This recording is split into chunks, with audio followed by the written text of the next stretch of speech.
Ugh.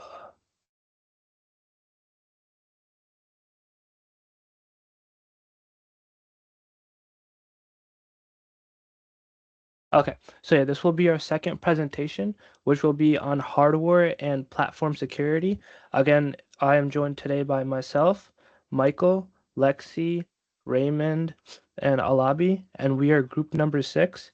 In this assignment, we took a look at the secure boot, and we also took a look at the to see if the TPM was present or not. And then Michael, if you want to get us started. Yeah, so for this lab, the steps we took within the VM and within VirtualBox were, well, first, when we checked the TPM status, I used a Linux machine with Ubuntu. So I did the ls/dev/tpm star command, and as you can see in the image, it told me that the TPM was not present on my machine. As you would see later in the assignment, of course, I checked for my secure boot, not within the VM, but within VirtualBox, and that was also off. So overall, my machine had both the secure boot and the TPM absent.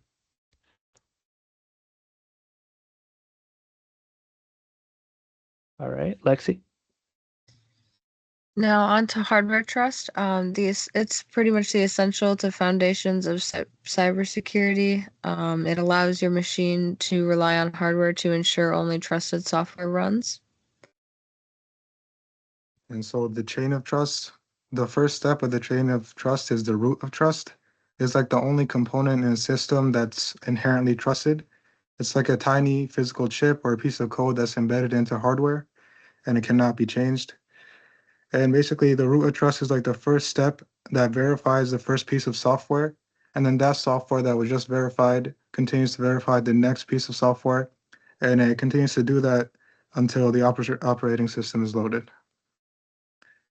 All right. And then the firmware rootkit would that would basically be stored in firmware which runs during the boot process and can infect machines, hard drive, and BIOS/UEFI.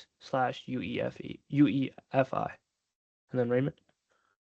And the side channel attack, the Spectra is a side channel attack that exploits CPU speculative execution to leak sensitive data from memory.